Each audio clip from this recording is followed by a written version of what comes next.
At last month's Oscars, the movie Conclave, distributed by our sister company Focus Features, was nominated for 8 Academy Awards, winning for Best Adapted Screenplay. The Best Picture nominee, with its cast of stars, brings to life the centuries-old ritual by which the Catholic Church selects a new pope.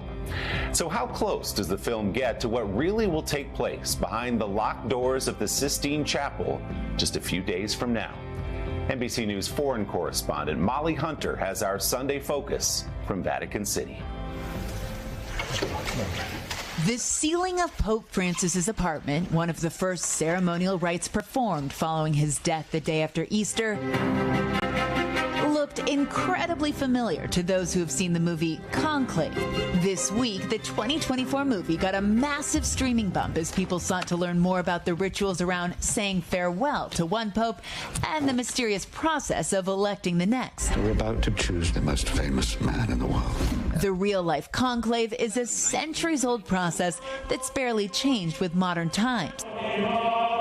Just like in the movie, the cardinals are locked inside the Sistine Chapel under the gaze of Michelangelo's frescoes, cut off entirely from the outside world. No cell phones, not even any notes. After taking the oath of secrecy, the cardinals under the age of 80 secretly cast their votes, a maximum of 4 ballots a day. The results are tallied, then burned. It takes a 2/3 majority to elect the next leader of the Catholic Church. But black smoke means no pope yet. And while no official campaigning is allowed, it is an election after all. And Conclave the movie shows the cardinals choosing allies and breaking into factions. You have to commit to a side. Experts say real-life politicking is not that uncommon. Some of the political maneuvering, especially the process of figuring out, who's a good candidate, who's not a good candidate, that all seems somewhat real to life. When one name receives a 2/3 majority, white smoke announces to the world a new pope has been chosen. This year's conclave is the biggest and most diverse yet. Of the 135 cardinals eligible to vote, 108 were appointed by Francis, including more than 20 from places that had never had a cardinal before. 2 things are most important. One, does this man communicate a vibrant, energizing faith? And secondly, can he govern? But it's impossible to predict. And back in 2013, well, Cardinal Jorge Bergoglio of Argentina was considered a long shot.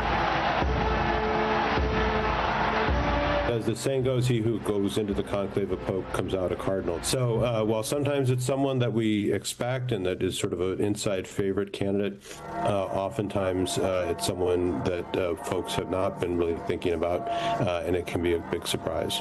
And so while there are top contenders being discussed, names being thrown about, it may be a surprise ending after all, just like in the movie. If there was only certainty and no doubt, there would be no mystery.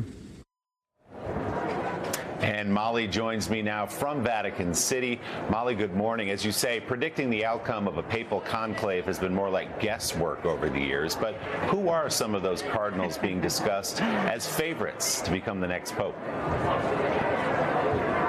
Yeah, Willie, I wouldn't dare make a real prediction on the air, but I will run you through some of the top contenders, including 70-year-old Italian Cardinal Pietro Parolin. He was the Secretary of State under Francis. He's a very experienced diplomatic Vatican official, and he enjoys major name recognition.